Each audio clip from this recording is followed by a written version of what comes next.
Hi there, and welcome to Storytime with Kay. Today we will read Cloudy with a Chance of Meatballs by Judi Barrett and illustrated by Ron Barrett. This book was published by Atheneum Books for Young Readers in 1978. We were all sitting around the big kitchen table. It was Saturday morning, pancake morning. Mom was squeezing oranges for juice. Henry and I were betting on how many pancakes we each could eat. And Grandpa was doing the flipping. Seconds later, something flew through the air, headed toward the kitchen ceiling, and landed right on Henry. After we realized that the flying object was only a pancake, we all laughed, even Grandpa. Breakfast continued quite uneventfully. All the other pancakes landed in the pan, and all of them were eaten, even the one that landed on Henry. That night, touched off by the pancake incident at breakfast, Grandpa told us the best tall tale bedtime story he'd ever told. Across an ocean, over lots of huge bumpy mountains, across 3 hot deserts, and 1 smaller ocean, there lay a tiny town of Chew and Swallow. In most ways, it was very much like any other tiny town. It had a main street lined with stores, houses with trees and gardens around them, a schoolhouse, about 300 people, and some assorted cats and dogs. But there were no food stores in the town of Chew and Swallow. They didn't need any. The sky supplied all the food they could ever want. The only thing that was really different about Chew and Swallow was its weather. It came 3 times a day at breakfast, lunch, and dinner. Everything that everyone ate came from the sky. Whatever the weather served, that was what they ate. But it never rained rain. It never snowed snow. And it never blew just wind. It rained things like soup and juice. It snowed mashed potatoes and green peas. And sometimes the wind blew in storms of hamburgers. The people could watch the weather report on television in the morning, and they would even hear a prediction for the next day's food. When the townspeople went outside, they carried their plates, cups, glasses, forks, spoons, knives, and napkins with them. That way they would always be prepared for any kind of weather. If there were leftovers, and there usually were, the people took them home and put them in their refrigerators in case they got hungry between meals. The menu varied. By the time they woke up in the morning, breakfast was coming down. After a brief shower of orange juice, low clouds of sunny side-up eggs moved in, followed by pieces of toast. Butter and jelly sprinkled down for the toast. And most of the time it rained milk afterwards. For lunch one day, frankfurters, already in their rolls, blew in from the northwest at about 5 miles an hour. There were mustard clouds nearby. Then the wind shifted to the east and brought in baked beans. A drizzle of soda finished off the meal. Dinner one night consisted of lamb chops, becoming heavy at times, with occasional ketchup. Periods of peas and baked potatoes were followed by gradual clearing, with a wonderful jello setting in the west.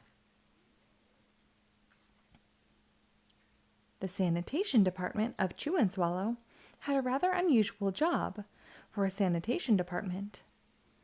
It had to remove the food that fell on the houses and sidewalks and lawns. The workers cleaned things up after every meal and fed all the dogs and cats. Then they emptied some of it into the surrounding oceans for the fish and turtles and whales to eat. The rest of the food was put back into the earth so that the soil would be richer for the people's flower gardens.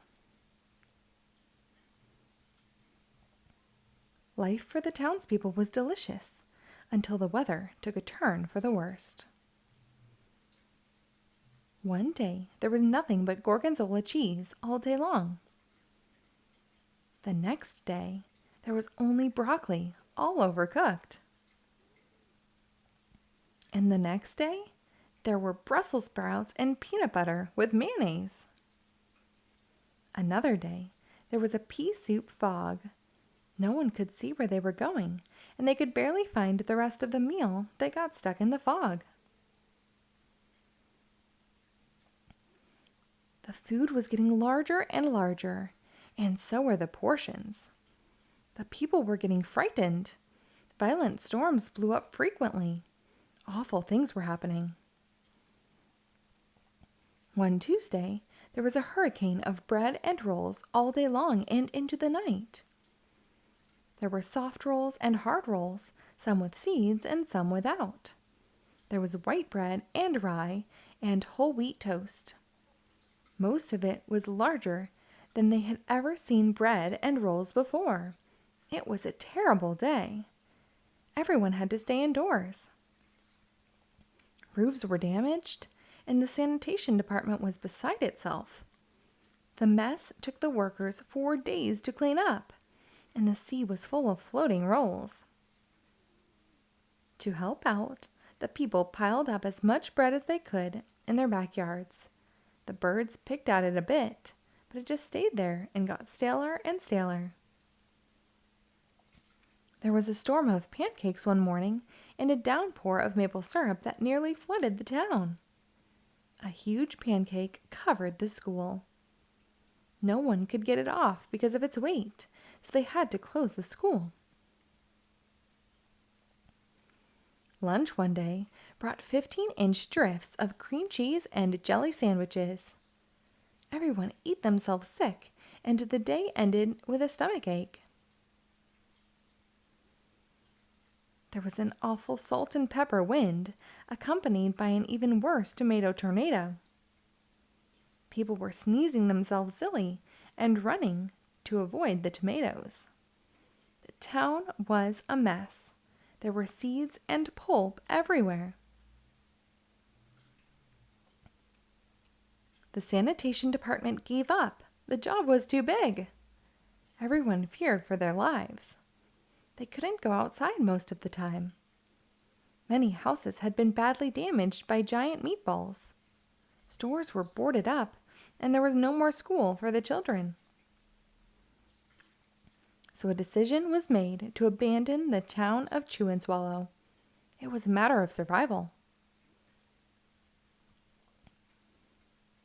The people glued together the giant pieces of stale bread sandwich style with peanut butter, took the absolute necessities with them, and set sail on their rafts for a new land.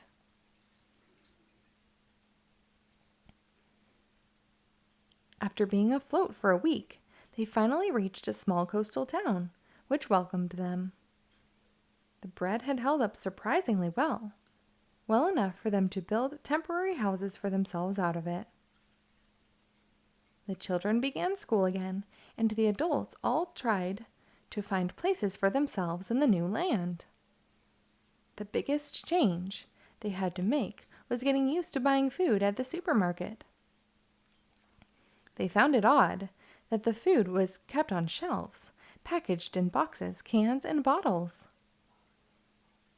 Meat that had to be cooked was kept in large refrigerators.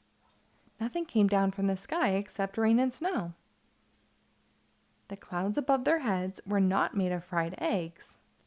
No one ever got hit by a hamburger again. And nobody dared to go back to Chew and Swallow to find out what had happened to it. They were too afraid. Henry and I were awake until the very end of Grandpa's story. I remember his goodnight kiss. The next morning, we woke up to see snow falling outside our window. We ran downstairs for breakfast and ate it a little faster than usual so we could go sledding with Grandpa. It's funny, but even as we were sledding down the hill, we thought we saw a giant pat of butter at the top, and we could almost smell mashed potatoes. The end. Thank you for reading along. Be sure to rate and follow us for new episodes posted daily.